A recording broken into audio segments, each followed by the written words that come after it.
Muy buenas tardes a todos. Buenas tardes, Jesús. Voz Nacional ha decidido generar una serie de 5 programas con la finalidad de conversar sobre los aspectos de la historia del pensamiento y obviamente de la filosofía que tienen sentido para la formulación de lo que sería una nueva derecha. En el programa de hoy vamos a estar solamente Jesús, Orellana y yo, y en los siguientes programas se irán agregando otras personas. Muy buenas tardes, Jesús. No tengo que darte la bienvenida porque tú eres de acá. Buenas tardes, Francisco, y nuevamente gracias por escuchar. Bueno, pero este programa, tanto tuyo como de Pablo, yo soy un invitado en colaborar, así como en algún minuto ustedes han colaborado en programas que he dirigido yo. Así que agradecido por la invitación y además, sobre todo en esto que tú dices, este grupo de contexto de programas que se van a hacer seguidamente, en vista de ir formulando y explicar un poco el surgimiento del pensamiento de la nueva derecha, entendiendo como origen filosófico la nueva derecha europea. Y yo creo que es interesante el foco que se le ha dado. Esto es no quiero hacer ningún spoiler, pero creo que los que ven constantemente perdón, que me dicen que el micrófono siempre pega en este cierre. Yo un poquito Sí, voy a no, abrirme la chomba, como decía mi abuela, que ella nos tejía chomba. Eh, Creo que el contexto que se le ha dado a esta serie de programas tiene muchísimo sentido, ¿no? Y con lo que vamos a partir hoy día, no quiero hacer ningún spoiler, pero vamos a tener una serie de programas, son 5 programas que van a estar circunscritos unos con otros y que tienen una armonía lógica que permite comprender, o eso intentamos, que sea un poco ambicioso lo que queremos, pero intentar explicar el fenómeno de la sociedad actual y cómo abordarlo de un punto de vista filosófico-político. Y desde ese punto de vista creo que lo que vamos a hacer en conjunto, a partir de los que se vayan sumando en los próximos programas, tiene bastante que aportar desde el punto de vista al menos de la reflexión y de plantear problemas más que soluciones, ¿no? Es problematizar incluso las propias soluciones, que es parte del ejercicio filosófico. claro, y en ese sentido, bueno, ¿cuáles serían los problemas, ah, de esta sociedad? Y en segundo lugar, también pregunto, ¿no? ¿Por qué usar como referente esta nueva derecha europea? ¿Cuáles son sus vertientes? ¿Por qué tendría sentido para nosotros que estamos en Latinoamérica, que de alguna manera también tenemos nuestra historia, por supuesto, asentada en Europa, pero muy particularmente en España? En cambio, esta derecha europea no creo que necesariamente tenga un origen hispano. Efectivamente, no tiene un origen hispano, pero sí un origen latino, ¿no? Y que si bien nosotros tenemos un origen inmediato de descendencia hispana, remotamente también tenemos un origen romántico, o sea, latino, greco-latino, si queremos decirlo así. Y desde ese punto de vista, tenemos y somos parte del occidente clásico o del surgimiento de occidente. El minuto en que el continente es colonizado por occidentales, entre ellos portugueses, franceses, en el caso de Haití, y el caso español en la mayoría, pertenecemos a una cultura que podemos discutir en los siguientes programas, sobre todo cuando hablemos de la filosofía contemporánea, cuánto de homogéneo hay en esa cultura. Pero para responder a tu pregunta, creo que si bien la nueva derecha tiene un origen francés, lo que no deja de ser curioso, porque en Francia han surgido muchos de los pensamientos, entre eso el surgimiento del pensamiento moderno, que también lo veremos en el tercer capítulo. También surge ahí la gran revolución democrática de la modernidad, ¿no? La toma de la Bastilla, Robespierre, la caída del absolutismo, etcétera, surgen en Francia, la idea de la igualdad, de la fraternidad, surgen en Francia. Entonces, no deja de ser curioso y curioso a la vez que en Francia haya surgido este pensamiento de la nueva derecha en el mismo lugar en que surge el pensamiento de la nueva izquierda. O sea, este hecho histórico del mayo 68 que da como origen a una vanguardia de pensamiento conocida como los posmodernos o la nueva izquierda, en ese mismo lugar surge el pensamiento de la nueva derecha. ¿Qué tiene de interesante para nosotros en el contexto que le queremos dar? es que pertenece a un pensamiento occidental, a un pensamiento latino, a un pensamiento de herencia griega, y que para nosotros, desde la distancia del continente sudamericano, de esta América románica, como dice un profesor más ligado a la historia, pero a mí me gusta más esta América Latina, algo tendremos que rescatar, ¿no? Porque sea como sea, estamos hoy día influenciados con el pensamiento del mismo origen, solo que desde otro punto de vista, desde la nueva izquierda. Y entonces vale la pena investigar, preguntarse qué podríamos rescatar nosotros de esta nueva derecha, de los mismos orígenes que la nueva izquierda, pero que tiene una relación con nosotros desde el punto de vista occidental latino. ¿Mm? Claro, ahora, Francia también, bueno, fue cuna de ideas desastrosas. Entonces, antes de seguir preocupándonos, ¿qué es en esencia propone esta nueva derecha y cuál sería uno de sus primeros fundamentos filosóficos, como también para dar inicio a este ciclo, ¿no? Sí, bueno, en el mundo de la idea, yo me quiero remontar más bien a lo que me es más propio, ¿no? El pensamiento filosófico. Es muy difícil hablar de qué ideas son buenas y qué ideas son desastrosas, ¿no? Porque finalmente el desastre termina siendo la praxis política y cómo se concretiza o cómo se interpreta la idea para llevarla al campo de la acción. Y ahí podríamos decir, claro, quizá en Francia han surgido ideas que en la acción política, de la manera en que se interpretaron y cómo se concretizaron, fueron muy desastrosas. Lo mismo podríamos decir de la Inglaterra de la Revolución Industrial, porque podríamos decir que la idea de la Revolución Industrial era muy buena desde el punto de vista de la producción y la optimización de los recursos, pero la manera en que se llevó a cabo fue muy desastrosa. Quizá lo mismo podríamos decir de Estados Unidos y con su idea de eh, americanizar la economía, ¿no? A través del New Deal y del Welfare State, que era una muy buena idea, pero la manera de llevarla a cabo por medio de la coacción de la guerra, la coacción de la violencia, para los países que no compartían los principios democráticos liberales que ellos impulsaban para poder tener intercambio económico, no era la mejor manera de un punto de vista ético-moral, que es parte de la acción política. Ahora, habiendo dicho eso, creo que, y para no adelantarnos en lo que va a ser el quinto programa y conectarlo con el título de este programa, una de las cosas interesantes de la nueva derecha es rescatar el occidente originario o el occidente profundo, si queremos ponerlo de esa manera. En un concepto más bien metafísico podríamos decir rescatar el ser de Occidente, lo que Occidente es en cuanto era el Occidente que hoy día está en peligro porque el cambio o mutación que se le propone es esencialmente contradictorio con el ser originario de Occidente. Y ahí nos podríamos preguntar cuál es ese ser originario de Occidente. Y cuando hacemos esa pregunta, necesariamente terminamos cayendo en textos de un punto de vista contemporáneo, porque estamos hablando que la nueva derecha es contemporánea, o postmoderna, para los que discuten si realmente estamos en un periodo contemporáneo o no, al menos es postmoderna. Caemos necesariamente en el pensador postmoderno contemporáneo o de la modernidad tardía, inclusive si se puede nombrar así, más influyente del último tiempo, el último metafísico, Martin Heidegger, que es influyente tanto para el pensamiento de la nueva izquierda como para el pensamiento de la nueva derecha. Una cosa bien curiosa también que lo veremos en el cuarto capítulo. Pero ¿qué es lo que dice Martin Heidegger? Que Occidente es filosofía y la filosofía necesariamente es Grecia.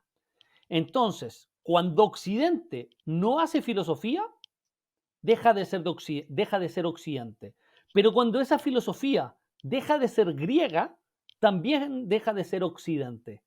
Con lo cual, quiero que hacer la conexión de esta conexión causal, es que cuando nos preguntamos cuál es el riesgo que sufre Occidente hoy día, es cuando Occidente deja de hacer filosofía o cuando la filosofía que hace deja de ser esencialmente griega. ¿Y qué quiere decir esencialmente griega? Es cuando deja de pensar metafísicamente o cuando deja de pensar el pensamiento esencial de las cosas. Y ahí es que cuando nos remontamos a personajes antiguos, muy antiguos probablemente, como es el pensamiento socrático, y cuando digo el pensamiento socrático me refiero tanto a Platón, Aristóteles y pensadores que Sócrates remotamente también influyó, ¿no? Incluso en la modernidad vamos a ver que hay cierto pensamiento, como el pensamiento kantiano, que también tiene influencia socrática, e incluso en Heidegger vamos a poder ver que hay influencias socráticas en su pensamiento, pero no es porque haya leído a Sócrates, todos sabemos que Sócrates no publicó nada, pero hay una cierta relación filosófica que se identifica con el pensamiento socrático. Y eso es esencialmente el pensamiento griego, guardando toda la distancia y todas las precisiones científicas que se puedan hacer al respecto. Claro, Jesús, ya se incorporó Osvaldo. Muy buenas tardes, Osvaldo. Hola Francisco, hola Jesús. Sí, tenía un problema técnico. Vamos a tratar de hacerlo por el celular. Y así que lo que han explicado me lo he perdido. Pero como algo tengo en la cabeza, quiero solo aportar un par de ideas que me interesa que Jesús las deje claro en este planteamiento que se está haciendo con este nuevo proyecto que Voz Nacional está iniciando a partir de hoy día. No sé si tú ya lo dijiste, Francisco, son cinco, Capítulo.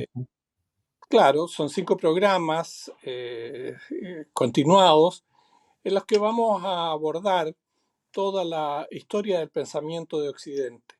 Y a mí me es tremendamente relevante esto porque la lógica de lo que está ocurriendo, tanto en Chile como en el mundo occidental, obedece fundamentalmente a la pérdida de los criterios esenciales con los cuales por más de 2400 años se manejó la estructura del pensamiento. Y en ese sentido yo creo que la filosofía es esencial para poder entender no solo los procesos sociales y políticos, sino que para entender el comportamiento del ser humano. Y en esto, ya que está hablando Jesús en términos de lo que Sócrates aportó como el filósofo inicial de esta, que no es el único, por cierto, eh, aquí hay dos científicos, digamos, de formación científica. Y creo que dentro de lo que Aristóteles toma en consideración, sin duda alguna que hay una fuerte, y yo diría uno de los principales filósofos de la escuela helénica, que se basa en la ciencia y fundamentalmente en la biología. Así que lo dejo como una idea planteada porque no solo quiero defender mi profesión, sino que además creo que más vigente que nunca está Aristóteles justamente por esos conceptos.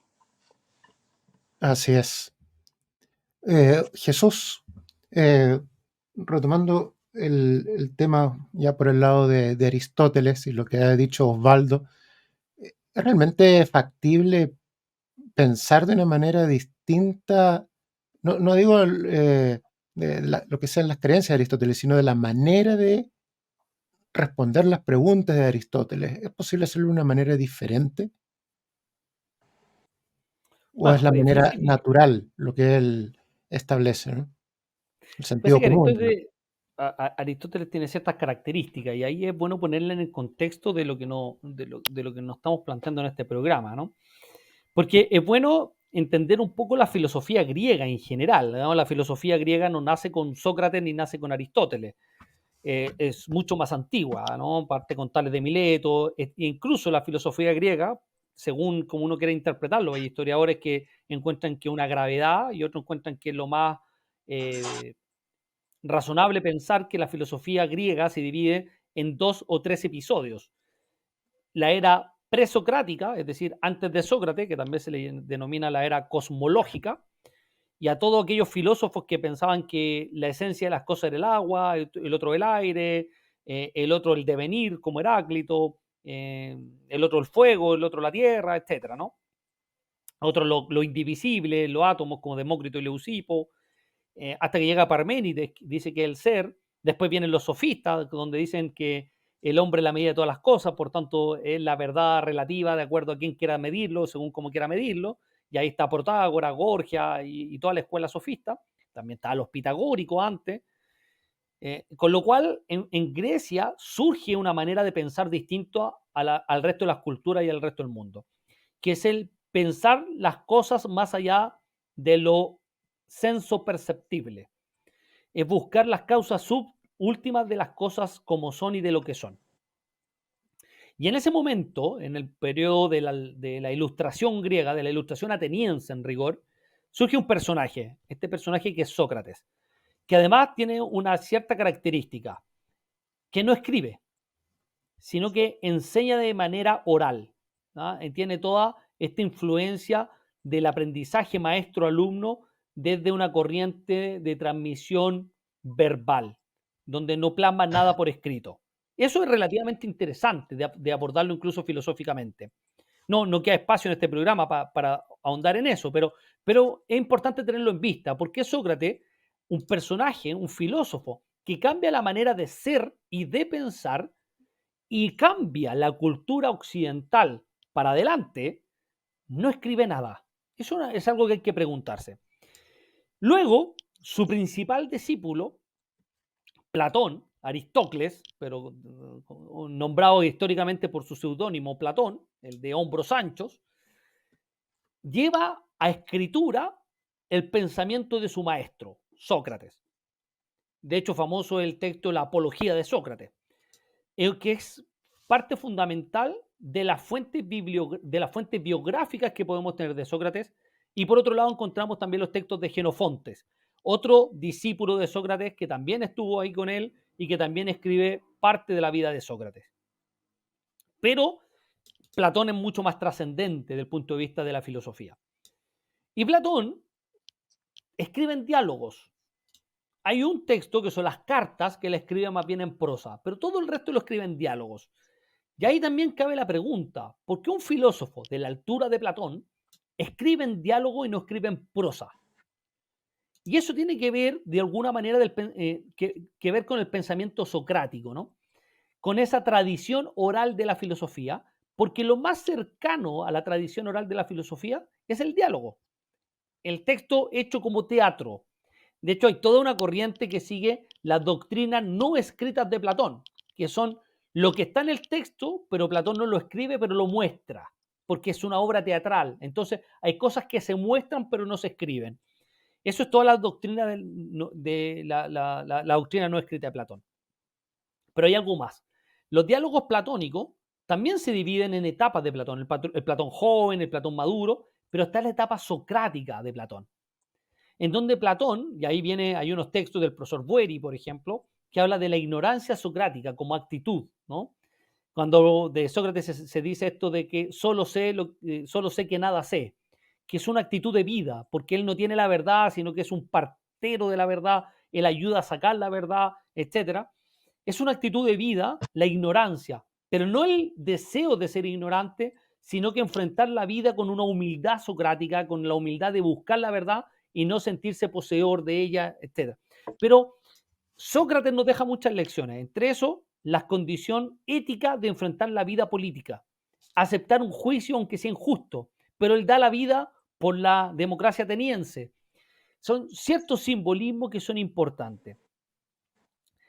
Cuento esto para poner en contexto a que es el gran maestro de Platón y Platón posteriormente tiene a su gran discípulo y que probablemente sea el filósofo más importante de toda la historia de la humanidad conocida, que es Aristóteles, que entró aproximadamente a los 17 años a estudiar a la academia con Platón y estuvo ahí estudiando con él 20 años.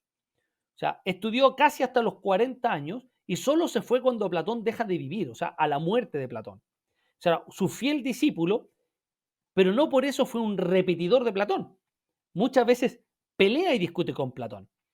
Pero así como señalaba Osvaldo, una de las características que tiene Aristóteles es que para su época era fuertemente científico era hijo de médicos, o sea, hacía disecciones. Él entendía las inquietudes de la naturaleza de otra manera de pensar, pero sin embargo fue un pensador sumamente creativo. O sea, es el padre de la lógica temática, como la conocemos hoy día. Quizás es el primer metafísico temático, porque naturalmente Platón también hace metafísica en varios de sus textos, el Timeo, el Fedón, ¿no? El Protágoras, el Sofista.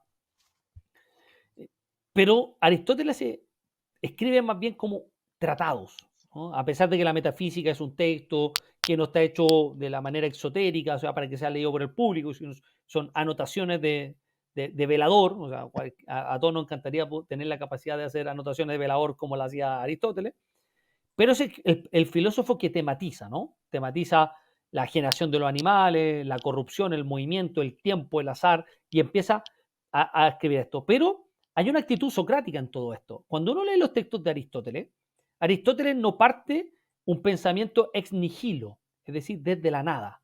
Aristóteles siempre dice, estudiemos lo que los antiguos estudiaron. O sea, no tiremos por la borda el ejercicio filosófico anterior a nosotros. Hay una relación dialogante, porque para poder saber si sabemos, hemos de enfrentar nuestro conocimiento con el conocimiento de los anteriores, porque hay conocimiento en ello. Entonces hay que enfrentarse, y ahí está la filosofía del encuentro, del aunque haya muerto, ese que murió dejó un legado de idea, y yo me tengo que enfrentar con esa idea. Tengo que hacer un ejercicio hermenéutico, pero también dialéctico. O sea, tengo que hacer un ejercicio fenomenológico en última instancia, ¿no? Y Aristóteles entonces nos deja una herencia del punto de vista científico, y ahí es bien importante señalar un matiz, y aquí con esto termino para dejar un poco de espacio, antes de entrar a los temas éticos, ético y político, que sin duda Aristóteles deja otra gran herencia. Pero la ciencia que funda Aristóteles, o de la cual somos herederos, no tiene que ver con la ciencia matematizante, no tiene que ver con la objetivación del conocimiento, y no tiene que ver con el acceso a un conocimiento nuevo, sino tiene que ver con la validez del pensamiento. En cómo validamos que ese conocimiento es consistente para tener ciertas certezas de verdad. Eso yo creo que se ve tanto en parte en el libro quinto de la metafísica, como también en los segundos analíticos, por ejemplo, en donde lo que importa es cómo yo valido el conocimiento. De ahí que su conocimiento de la inferencia válida sea un conocimiento de validez y no de adquirir conocimiento nuevo como lo hace la ciencia actualmente, que hace juicios por inferencia de inducción por enumeración simple o por pruebas de laboratorio. Lo que le importaba a Aristóteles es que cuando yo tengo acceso a ese conocimiento, ¿cómo lo valido universalmente? Eso es ciencia, la validación del conocimiento y no la búsqueda del conocimiento nuevo per se. Creo que eso es una parte que en Aristóteles sigue tan vigente hoy día como podría haber sido vigente en el siglo IV antes de Cristo. Claro, y sobre todo, bueno, una de esas cosas que hoy día uno ve que se atropella bastante, que es la lógica. ¿M? El que dos cosas no pueden estar en un mismo lugar, o que alguien no pueda tener o ser a la vez hombre y mujer, si hay una cuestión básica y no de cromosomas. Y eso también es un olvido de lo que dejó Aristóteles en el ámbito de la lógica, porque es una lógica que está en un nivel fundamental. No es una lógica artificiosa o contraria a las cosas que uno ve en la naturaleza misma.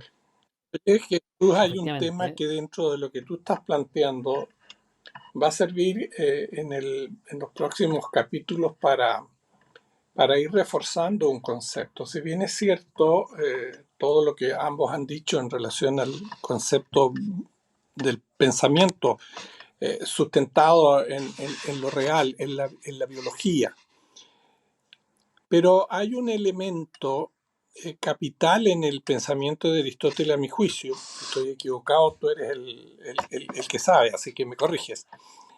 Hay un elemento, a mi juicio, que es importante porque deja abierta en su pensamiento o en su estructura del pensamiento, desde el punto de vista de la naturaleza, del ser vivo, del hombre en sí, el concepto de una especie de trascendencia que es válido, digamos, y que fue, a mi juicio, la gran discusión o la gran temática para llegar a comprender desde el pensamiento aristotélico la concepción del cristianismo, que es un trabajo enorme, pero que está sustentado ahí. Entonces, ahí hay un link que me gustaría que, si lo puedes aclarar bien, cómo vio Aristóteles el concepto de la interioridad, el concepto, no sé si podrá decir alma, o de la concepción de algo superior. Yo creo que ahí, porque ese fue el gran drama que tuvo, a mi juicio, según lo que yo he leído, Santo Tomás de Aquino.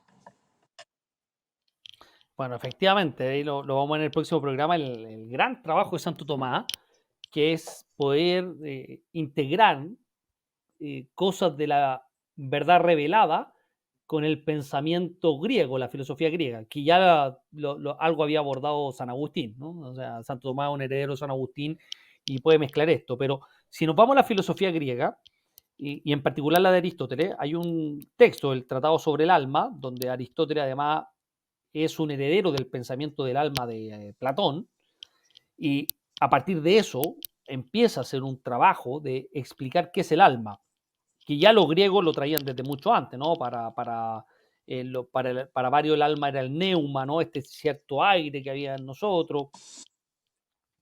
Pero Aristóteles va a decir que lo vivo es precisamente lo que es dotado de alma, porque el alma es el principio del movimiento. De ahí va a decir que las plantas tienen alma. Lo que pasa es que el alma, la vida que tienen ellos, está determinado la determina ciertos movimientos, porque es un alma de característica vegetativa. Y el movimiento propio de un alma vegetativa, la psique, el alma, ¿no? De ahí viene psicología, que es el estudio del alma. La psicología de Aristóteles, el estudio del alma, que es Aristóteles, que existen al menos tres tipos de alma. La psique vegetativa, que lo dota al vegetal de determinados movimientos, como crecer, nutrirse, reproducirse, morir. Luego está el alma sensitiva o del animal, que lo dota de la vegetativa más la sensitiva. El contacto con el medio por medio de los sentidos, naturalmente, ¿no? Sentir dolor, frío, poder trasladarnos. Ahí dota de otro movimiento, el movimiento de traslación por nuestras extremidades. Es un ser de mayor complejidad. Y ahí en el texto del de Ánima van a poder ver que Aristóteles desarrolla todos estos contenidos de los sentidos, de la estimativa, de la percepción, de la fantasía, de la memoria, etc. Puede estar los sentidos externos y los sentidos internos. Pero va a decir que hay un alma, que es de mayor complejidad aún, y que es el alma racional, que es la que nos hace ser humanos, o nos hace ser antropos, personas, ¿no? A diferencia de los animales y a diferencia de las plantas. Que sin Perdona, embargo, en nuestra alma... perdona que te haga una interrupción ahí para aclarar un tema. Esa alma racional, ¿tiene pertenencia o está en el etéreo? ¿A qué te refieres con Pertenece al hombre. pertenencia? Claro, es propia del hombre. Es propia del hombre. De hecho, Aristóteles lo que va a decir que en el hombre existe lo que es el ilemorfismo, ¿no? Materia y forma. Y la forma, de alguna manera, viene dada por esta alma que informa la materia para que sea tal cosa.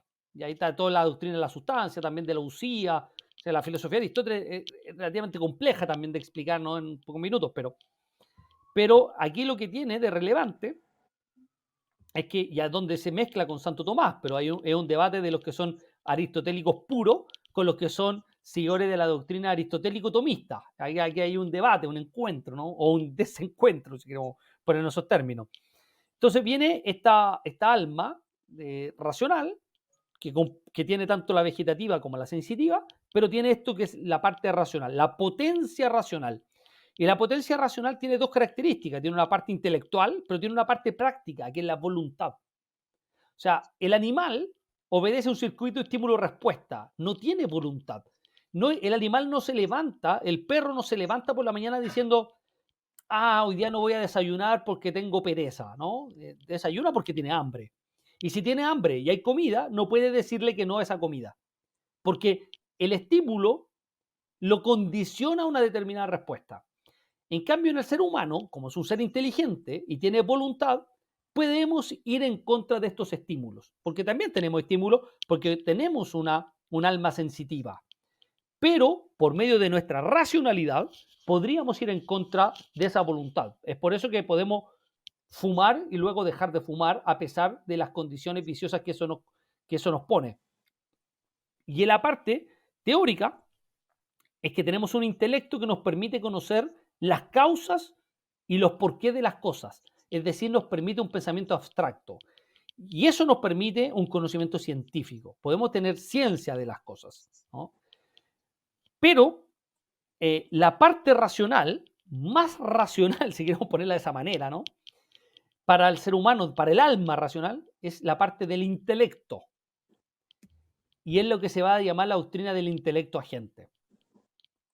Porque en una parte, un poco forzada quizás la interpretación, Aristóteles va a decir que esta parte viene dada desde fuera, porque la parte no perecedera es la parte inmaterial. Porque no puede ser, o Aristóteles va a decir, es lo que no es por ningún motivo material, porque el alma sensitiva necesita de los sentidos, la vegetativa con mucho mayor razón necesita del cuerpo en su conjunto. Por tanto, están arraigadas en la materia corpórea. Y sin embargo, la voluntad también, y el intelecto también. O sea, el alma no existe sin el cuerpo. Son una unidad que por principio explicativo podríamos entenderla de dos realidades distintas, materia y forma. O sea, ¿no? Aquí en Aristóteles es un poco errado pensar que Aristóteles es un dualista, como lo plantea Platón. Platón es un dualista en ese sentido. Aristóteles más bien va contra la teoría dualista porque dice que el alma es al cuerpo, no es prisionera del cuerpo, como lo plantea Platón. Es al cuerpo. El alma no puede ser sin el cuerpo, sin esta materia corpórea.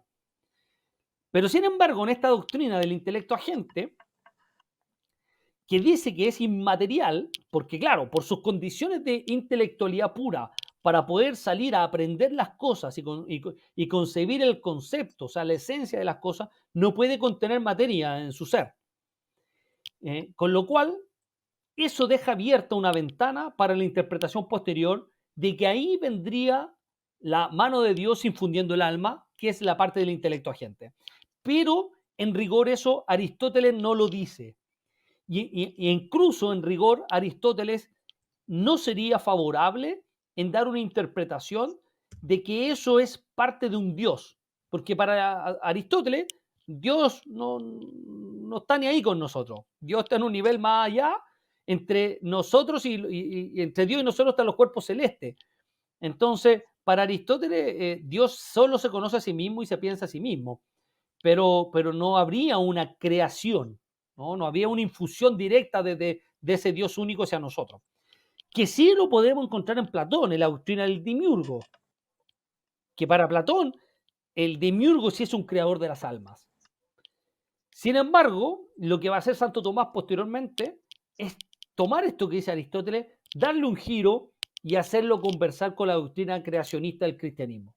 Pero eso no es algo que se puede poner, por lo menos de buena primera, en el pensamiento aristotélico. El pensamiento aristotélico se sentía un poco más Pero científico. Jesús, en ese contexto, si no me equivoco, es justamente lo que dicen algunos autores, de que por la misma razón que tú acabas de explicar, no podría concebirse el planteamiento socrático tomista o aristotélico tomista.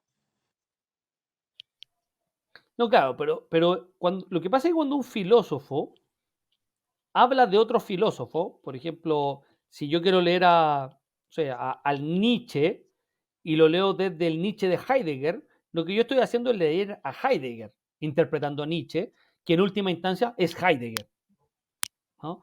Y cuando uno lee a Santo Tomás, hablando de Aristóteles y comentando las obras de Aristóteles, o trayendo esto del aristotelismo, en última instancia no es Aristóteles, es Santo Tomás tomando elementos del aristotelismo muy creativamente, porque está creando una nueva filosofía a través de conceptos previos, que incluso están más presentes en Averroes, ¿no? En la doctrina de las traducciones de Averroes. Pero no es Aristóteles. El Aristóteles griego leído en griego de tradición pagana.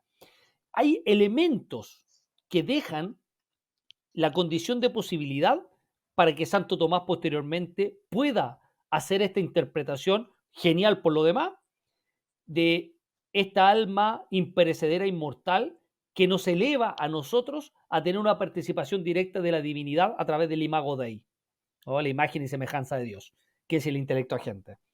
Pero eso es Santo Tomás. Digamos. Aristóteles da las condiciones de posibilidad para que Santo Tomás logre hacer este malabar genial y pueda mezclar filosofía dura con teología de la doctrina de la revelación. Oye, Jesús, Claro, ahora igual uno ve que hay cosas que quedan incólumes, como la lógica. Más allá de que aparezcan estas nuevas concepciones, hay aspectos que son fundamentales como ese. Lo que pasa es que la lógica, y ahí la lógica que es muy relevante desde el punto de vista aristotélico, que tú lo señaláis con esto de que uno es hombre o no es hombre, pero no puede ser un hombre mujer o una mujer hombre o estas cosas. Eso está muy fundamentado en la lógica incluso antes de Aristóteles, pero Aristóteles la tematiza mejor, que son los principios nociológicos. Y entre los principios nociológicos está la consistencia a partir del principio de no contradicción, que las cosas no pueden ser y no ser a la vez y en el mismo sentido. Y eso Santo Tomás lo tenía clarísimo, o sea, clarísimo desde el punto de vista que, siendo un doctor de la Iglesia, Santo Tomás es un brillante pensador. O sea, la consistencia de la teoría tomista, yo me atrevería a decir que de punta a rabo es consistente. O sea, porque Santo Tomás era un maestro de la lógica y tenía en vista todo el tiempo. Entonces, cuando Santo Tomás, digo, y eso, bueno, algo que vamos a abordar muy en particular además, cuando Santo Tomás aborda todo este pensamiento aristotélico que recibe a través de los árabes, como Avicena y Averroes, y ve a este Aristóteles que había sido poco ocupado, porque el que más había sido ocupado en el medievo católico había sido Platón, influenciado por medio por Plotino, y donde San Agustín había sido su gran exponente y referente. Cuando a Tomás le queda más cómodo Aristóteles, y empieza a conocer estas obras de Aristóteles y encuentra en Aristóteles elementos que le permiten conjugar dos cosas, la revelación y la naturaleza, en donde la revelación es la verdad, pero que nos da las posibilidades de conocer la naturaleza hecha por el mismo Dios que escribe la revelación. Entonces, si yo puedo escribir la revelación, tengo que conocer la verdad de la naturaleza porque están hechos por la misma mano. Entonces, el conocimiento de la naturaleza, que es el conocimiento científico, al cual Aristóteles le ocupó todo el tiempo, es que el conocimiento de la naturaleza tiene que coincidir con el conocimiento revelado. Y ahí es donde Platón, parte de ese conocimiento es el conocimiento sobre el alma. El alma, que sabemos que la tenemos porque somos imagen y semejanza de Dios por revelación, el conocimiento que tengamos del alma debe coincidir con el conocimiento revelado. De lo contrario, es un conocimiento pseudocientífico, porque el conocimiento que tenemos nosotros, que viene dado por nuestro propio intelecto, que es el intelecto agente, para que sea verdadero, ha de coincidir con la propia naturaleza de las cosas en cuanto coinciden con la revelación. Si no hay una inconsistencia de mano del creador, y eso sería que no es creador, porque no podría ser Dios alguien que tiene una inconsistencia. Oye, Jesús, yo creo nada más que para que nuestros auditores tengan una concepción del tiempo. Tú estás explicando muy bien cómo Aristóteles, un hombre que se dedica la mayor parte de su tiempo a dar una explicación científica de los fenómenos que le toca vivir, Santo Tomás toma esos conceptos, los traduce en un nuevo esquema filosófico para llegar a la verdad revelada pero en lo que yo quiero hacer hincapié, y que es por lo mismo que estamos haciendo este ciclo, en que entre uno y otro hay 17 siglos de diferencia. Entonces, la importancia que tiene el reconocer el valor de la historia y del pensamiento para llegar a formular una nueva forma de enfrentar o una nueva explicación, en el caso de Santo Tomás, del valor de la divinidad, creo que ayuda a comprender con mayor claridad por qué estamos haciendo esto. Y quiero que Francisco y yo no perdamos la oportunidad de apuntar, digamos, a los esquemas, a los planteamientos que Aristóteles hizo sobre la ética, porque yo creo que aquí es donde entramos en tierra aún más movediza para explicar lo que está ocurriendo en el presente. Bueno, yo creo que efectivamente, sí. Bueno, yo creo que el pensamiento aristotélico además en su conjunto es muy relevante hoy día desde todos los puntos de vista. Pero si hay algo que es dinamitante es con el tema de la ética y la política. Y así como Osvaldo decía, entre Santo Tomás y Aristóteles habían 16 siglos de diferencia. Santo Tomás con nosotros tiene como 6 o 7 siglos. Aristóteles con nosotros tiene 25 siglos de diferencia y su pensamiento sigue altamente vigente. ¿Qué dice?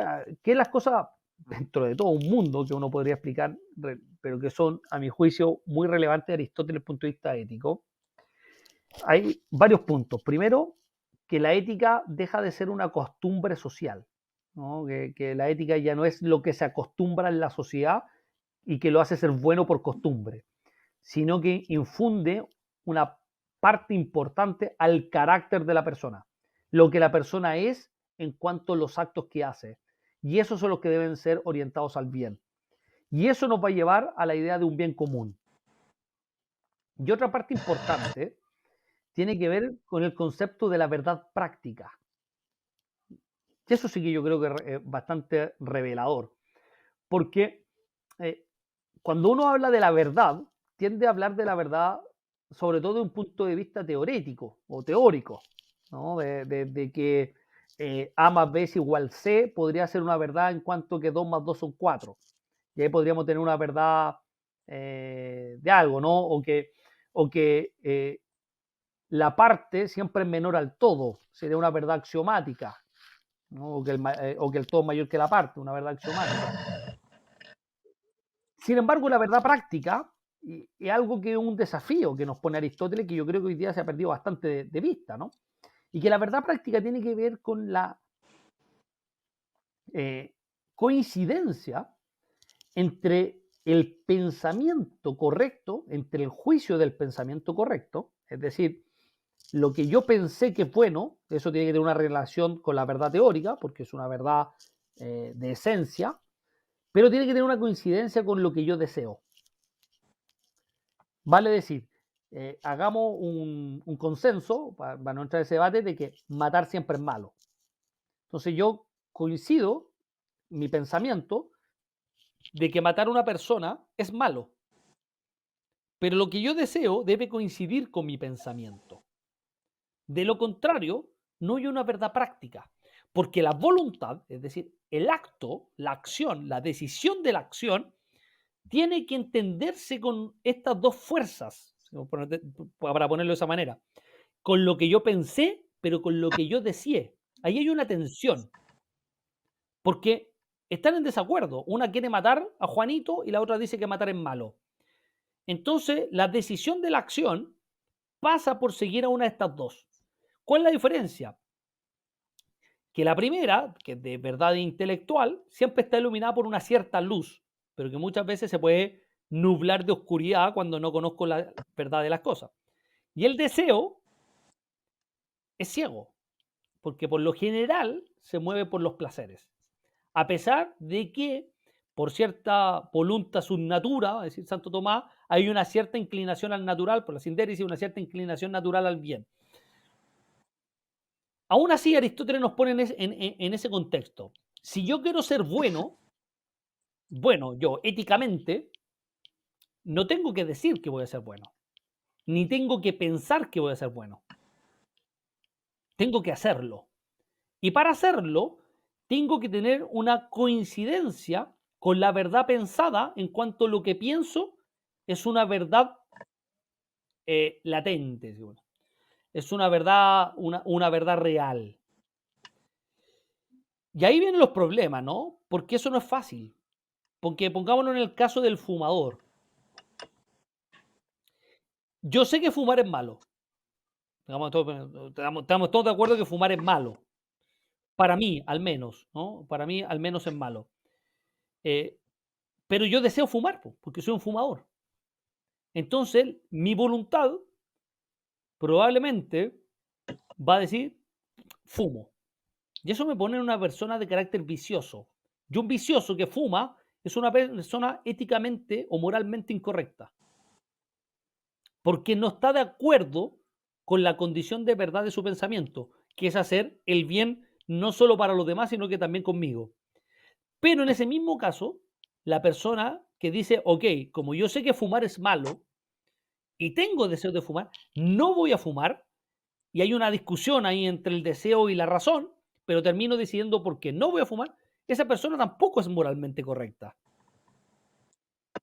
Es menos mala que la que fumó, pero tampoco es correcta. Porque Aristóteles nos va a decir, el virtuoso, el virtus, el que sigue la virtud, es el que va a tener en perfecta coincidencia el pensamiento, el deseo y la voluntad. Esas tres cosas, en todos los ámbitos de la vida. De ahí la importancia de la frónesis, que es la prudencia. La prudencia no es andar con cuidado, no es ser timorato, no es ser como cauteloso, ¿no? Esas cosas como de medio cobarde no tienen que ver con la prudencia. De quedar mal, no, eso no tiene que ver con la prudencia para los griegos. La prudencia es la virtud cardinal que perfecciona la razón práctica en la tarea de buscar los medios que nos conducen al fin último, que es la felicidad, la cual solo se consigue por medio de actos buenos. No por decirlos, no por pensarlos, sino por hacerlos. Y ese legado aristotélico, si lo llevamos exponencialmente a la vida en comunidad, que vamos a encontrarlo después en la política también expresado, creo que hoy día es la gran herencia que por lo demás olvidada. Bueno, particularmente el fin que indicas, ¿no? Que es la felicidad. ¿Ah? Actualmente los fines parecieran que van solamente por el éxito económico, material, de un país, la estabilidad económica, pero la felicidad misma es algo que previamente se olvida. Bueno, con decirte más que eso, imagínate que tienen encuestas que te miden la felicidad. ¿Cómo podrían medir la felicidad? Si ya es un error de concepto decir, me siento feliz. Si la felicidad no se puede sentir porque no es un sentimiento, no es un estado emocional, es una manera de ser. Porque el acto sigue al ser. Y el ser de lo bueno, cuando yo hago el acto, sigo ese ser bueno. O sea, yo soy lo que hago en la acción política, en la acción moral. Entonces la felicidad no la siento, no la percibo, la soy. Soy feliz, pero no es un estado emocional. Yo puedo estar triste porque se murió un hijo, pero soy feliz como persona porque soy una persona que hace actos buenos. Pero estoy triste porque es una condición emocional. Esa confusión propia de la modernidad apegada a los placeres ha hecho mucho mal a la sociedad, porque termina siendo sociedad que busca la felicidad en cosas materiales, en cosas que se pueden adquirir y comprar, en cosas que no se tienen que cultivar con esfuerzo, en cosas que son de fácil acceso. Y por eso que tenemos juventudes apegadas al consumo de la droga. Porque qué manera de sentir el máximo de los placeres y, entre comillas, ser más feliz que comprando algo que nos separe de cualquier cosa que nos amalgame la vida, ¿no? Como el trabajo y el esfuerzo, la responsabilidad o enfrentar problemas. Porque nos dijeron que la felicidad es viajar, la felicidad es estar en un yate, la felicidad es estar tomando el sol, la felicidad es ir al mall y comprarme las zapatillas que quiero, La felicidad es tener el auto de la mejor marca, el mejor modelo. Y como no puedo tener eso, pero sí puedo consumir droga para olvidar que no puedo tener eso, es lo más cercano a la felicidad posible. Confundir la felicidad con los placeres. Pero también, Y eso nos llevó a que no cultivamos las virtudes y tenemos personas que carecen de virtudes. Por tanto, carecen de la posibilidad de conocer y hacer el bien. Y eso es prueba de ello la calidad política de nuestros ciudadanos y del ciudadano común. pero eso también influye notoriamente no solo en las concepciones que tienen que ver con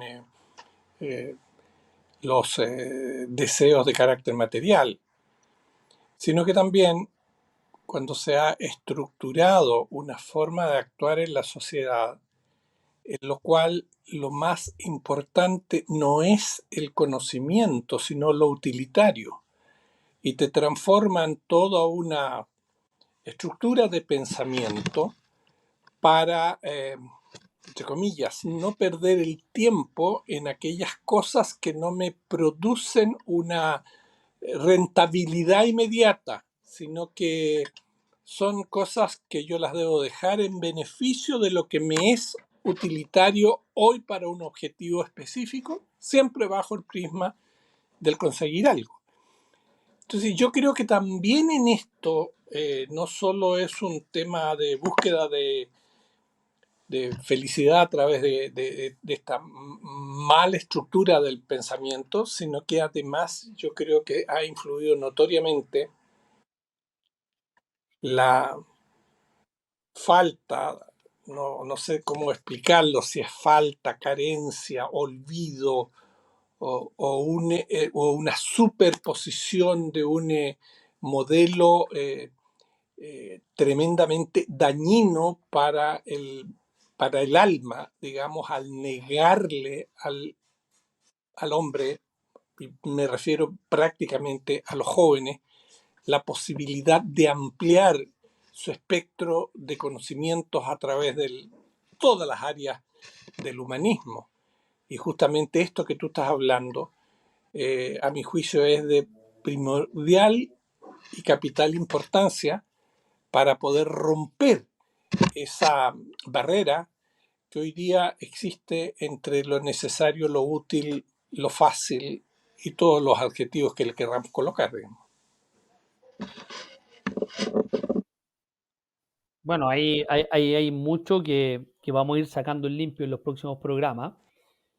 Y efectivamente, lo que pasa es que el pensamiento aristotélico y el pensamiento clásico, además de ser muy bonito, nos pone muchos problemas. Y lo que menos quiere la sociedad actual es tener problemas, y menos problematizar los problemas o problematizar las soluciones. Y es por eso que las teorías, incluso las teorías de las cuales cierto sector de la sociedad rechaza profundamente, en su vida más íntima es un adherente. ¿Y a qué me refiero con esto? El pensamiento o los grupos conservadores, que son los que más reclaman contra las nuevas teorías, finalmente son los más adherentes, porque son los que menos quieren problematizar los problemas éticos clásicos, porque nos llevan incluso a la manera en que nosotros somos en la sociedad.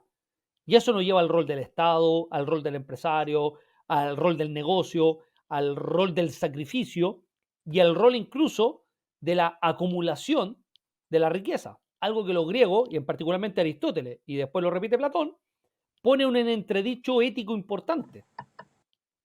Y eso no es menor, porque entonces esas cosas incomodan. Y como incomodan, es mejor echarlas al olvido. ¿Y qué dice? Termina diciendo lo más apegado a la tecnificación moderna. No hagas filosofía, si lo que importa aquí es ganarse la vida y hacer la vida. Y la vida se gana y se vive con dinero. Entonces no me hagas filosofía. Está hablando de filosofía, como que fuera algo que no tiene importancia, como que es rellenar un discurso latero, porque estas cosas lateras nos problematizan la vida. Entonces, como nos problematizan la vida, ¿para qué vamos a estar hablando si la manera de ganar dinero es buena o mala si lo que importante es ganarla? Porque al final las cuentas se pagan con dinero y no con problemas filosóficos o no con dilemas éticos. Y esa manera de pensar nos ha llevado a vivir una sociedad sin principio ético. Y nos quedamos solo en las banderas de lucha tradicionales, pero a veces sin siquiera saber por qué estamos luchando por esos temas. Don Francisco. Sí, estaba pensando justamente lo que decías, pero claro, no todo el mundo puede hacer filosofía. O sea, a ver, todo hombre es filósofo, podemos partir por ahí, pero realmente para poder sentarse a pensar en serio, hay que tener el estómago lleno también, ¿no? Hay que justamente pagar las cuentas. Entonces, claro, no todos nos vamos a sentar a hacer filosofía, pero lo que sí podemos hacer todos es aprender a tomar buenas decisiones basadas en virtudes, y es eso lo que se requiere más que nada, ¿no? Formar a la gente en las virtudes, ¿m? Más que necesariamente el conocimiento, porque el conocimiento por sí solo no te va a servir, no te va a hacer más feliz, pero sí vivir de manera virtuosa. Sí, mira, ahí tú tocaste un tema que es muy interesante, muy relevante además, Francisco, que tiene que ver con la filosofía como carrera profesional, si quieres ponerlo de esa manera, en donde hay que dedicarse a estudiarla, a investigar, y si es que se puede investigar, y a leer muchos textos de filosofía, y dar tarde a pensar, etcétera, ¿no? Es una manera de entender la filosofía, pero también está la filosofía como actitud de vida, que como quizás mejor la entendieron los griegos. Y Aristóteles dice algo muy similar a lo que tú decías, ¿no? Primero hay que satisfacer las necesidades básicas, luego las necesidades de la producción, luego las necesidades del entretenimiento, porque solo cuando se satisfacen las necesidades hay tiempo algo que debería ser un derecho, el derecho al ocio. Sin ocio no hay cultivo de la vida intelectiva. Ahí hay un bonito texto de Joseph Pieper, El ocio y la vida intelectiva, o El ocio y la vida intelectual. Pero hoy día las sociedades que están dedicadas solo a la producción y al consumo, no hay espacio para el ocio, no hay encuentro y lugares para el ocio. Y por tanto tampoco hay una inclinación a fomentar a la filosofía como actitud de vida, no como carrera profesional, no como lectores exclusivamente de textos filosóficos, sino que como una manera de fomentar y enfrentar las condiciones de vida a través de la propia reflexión. Pero como no hay tiempo para reflexionar y no hay tiempo para formarse en una reflexión ético-filosófica, es que enfrentamos la vida como se nos da la gana y como se nos da la posibilidad de enfrentarla. Es Claro, decir, y ahí es donde uno viene con los términos políticos más tradicionales, con los mínimos comunes. O sea, ni siquiera apuntamos hoy día a los mínimos éticos de enseñanza con el mínimo de los horarios disponibles, con el mínimo de las energías que le queda a las personas después de su larga jornada, para pensar si lo que hizo en el día era lo que correspondía o no. Y como decía Osvaldo, ahí estamos en la sociedad utilitarista. Aquí lo bueno es lo que sirve. Y como la persona que salió durante el día a ser un comerciante ambulante o a ser un vendedor de droga, un narcotraficante, o sale a lancear, es decir, a robar, porque lo que importa es el medio por el cual consigo las cosas, es que no es tan malo, porque a la larga yo tengo que comer y como no tengo trabajo, no se me dieron las condiciones de posibilidad de estudiar, o no estaba hecho para eso, o porque no sé, la vida me golpeó muy fuerte, que robar me resulta más fácil. Y como lo que importa es la condición del medio, bueno, el medio era el más útil para el fin que yo requería. Y el fin que yo requería era dinero fácil. Porque la sociedad me enseñó que lo más óptimo es lo fácil. Porque lo fácil es optimizar los recursos. Y el recurso más próximo era robarle las pertenencias a otro, reducirlo en el mercado negro o en la venta ilegal.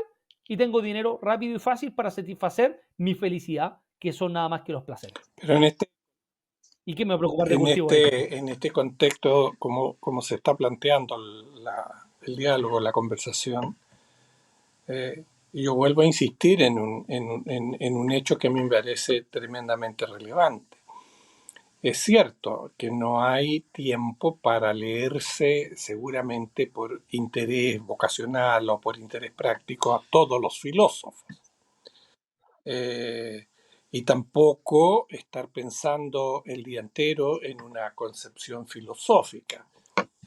Pero creo yo, que dentro de la formación que reciben los niños y que reciben los jóvenes en las distintas etapas de su formación, debe haber un criterio mínimo común de elementos que le permitan al niño, al joven, ir formando un criterio en base a un pensamiento que solo lo da, no un pensamiento, sino que a una estructura de pensamiento que solo lo da la filosofía, si no hay ninguna otra materia del pensamiento que no le dé ese sentido, porque ya llevamos más de 2500 años hablando y tratando de explicar todo el fenómeno que nos rodea, desde el movimiento o la influencia de la luna hacia la Tierra, que también tiene una explicación desde el orden filosófico, y la física incluso más que la biología en algunos aspectos. Y resulta que todos los pensadores, desde los más lejanos, más atrás de Sócrates, hasta llegar a Heidegger, el último mayor filósofo, pero otros actuales, como Scruton o como los del progresismo, que tampoco uno puede llegar a decir que los progresistas, por haber pensado como piensan, no tenían una base intelectual sólida, distinto del enfoque que le dieron. Pero todos se nutrieron de este pensamiento a lo largo de la historia. Entonces, lo que yo digo es que uno tiene que buscar las herramientas necesarias para dar una mínima formación en este campo del pensamiento y no borrar de un plumazo, como lo hizo un ministro de Educación, la filosofía y la historia por inútiles. Bueno, el problema que enfrentamos hoy día, por lo menos acá en Chile, fuera de la falta de filosofía a veces en los colegios y lo que nos gustaría, a mí me encantaría que durante toda la educación se enseñara algo de filosofía y para que llegaran a la enseñanza media y se pudiera profundizar muchas cosas, es que hoy día no hay profesores de filosofía. Hoy día lo más difícil es encontrar profesores de filosofía. Precisamente porque como carrera profesional, la sociedad la castiga muchísimo. O sea, es una carrera no rentable, entonces nadie estudia filosofía, porque precisamente como políticas de Estado y como costumbre social, castigamos a las humanidades en general y los padres no quieren que los hijos estudien humanidades porque son no productivas y todos los padres quieren tener abogados, médicos o ingenieros para que sean carreras rentables económicamente. Pero todos gozamos cuando vamos a una sinfónica, cuando vamos a una gran exposición de arte o cuando leemos un gran texto, pero nadie quiere invertir en ello, o sea, invertir en nuestros propios hijos para que produzcan contenido humanista, como contenido del pensamiento. Y si además la sociedad expresada en el máximo referente de la comunidad, que es el Estado, no hay políticas de Estado para fomentar el pensamiento, es que empiezan a ser especies en extinción. Entonces queremos hacer filosofía, pero no hay quien la haga, porque ya no hay profesores de filosofía, o cada vez hay menos. Y hay que algo que me parece mucho más terrible todavía, sobre todo por la tradición, es que hay universidades que dicen ser universidades, pero no tienen filosofía. Entonces ahí viene otra pregunta. ¿Cómo una universidad puede ser universidad si no tiene filosofía en sus carreras? O sea, es casi una contradicción en sí mismo. Si la universidad esencialmente es filosofar. Así es. O sea, parte de los problemas que iremos abordando en los siguientes programas. Sí, a mí me parece tremendamente interesante y espero que las personas que nos hayan sintonizado durante el transcurso de este primer programa difundan lo que estamos haciendo, porque no vamos a enseñar filosofía como quisiéramos en estos programas, pero vamos a dar la motivación suficiente, no solo para incentivarlos a conocer los pensadores que dieron sentido a la cultura de Occidente, sino que al mismo tiempo poder ir configurando un planteamiento, un criterio que les permita con la razón interpretar lo que está ocurriendo, que no sean reacciones producto de llamados viscerales o producto de intereses de otro tipo, utilitarios o egoístas o ambiciosos, sino que les ayude a formarse un juicio crítico. De eso se trata el pensamiento, para poder enfrentar los desafíos que tenemos. El propósito de esto es justamente tener una propuesta alternativa de decir, ¿sabe qué? Y lo voy a decir por anticipado, no me voy a adelantar a lo que Jesús ha preparado. ¿Ya? El sentido es decir, ¿sabe por qué nosotros no estamos en contra del progresismo? Porque sí, no, estamos en contra del progresismo porque tenemos esta otra forma de pensar. Y esa forma de pensar que no está presente en ninguna corriente política del pensamiento, hay que crearla. Las fuentes están, los criterios están, los planteamientos están. Tienen más de 2500 años de historia. Sí. Bueno, ya hemos llegado a un poco más de una hora de programa. Quiero agradecerle nuevamente a Jesús por el tiempo que nos ha entregado, también a las personas que nos han escuchado y, por supuesto, a Osvaldo, que ha ayudado a entregarle dirección a este programa. Buenas tardes, nos estamos viendo en alguna otra oportunidad. Muchas gracias. Gracias por la invitación. El próximo miércoles vamos a tener además aparte de Paulo, que es panelista estable del programa, vamos a tener como panelista en los 4 siguientes programas a un destacado profesor universitario también, que ha hecho clases en distintas universidades, la Universidad San Sebastián, en una universidad de la quinta región, si mal no recuerdo, la Universidad de Chile, también ha estado en la Universidad Andrés Bello, y que tiene un largo currículum en relación a esta materia. Así que vamos a estar con Salvador Lana conversando, y yo creo que se va a producir un buen contrapunto con Jesús para ir abordando materias que son de la exclusiva tingencia de los conocimientos que ellos manejan con mucho dominio. Muchísimas gracias por habernos dado la oportunidad de tener este nuevo ciclo de programa. Y bueno, yo en este programa entré tarde, pero mi intención era simplemente hablarles a ustedes sobre la idea de este proyecto. Vamos haciendo varias cosas en conjunto. Yo no me he visto mucho en pantalla. Estamos haciendo varias cosas en conjunto con Jesús, con Francisco. Así que vamos a dar que hablar. Así que muchísimas gracias.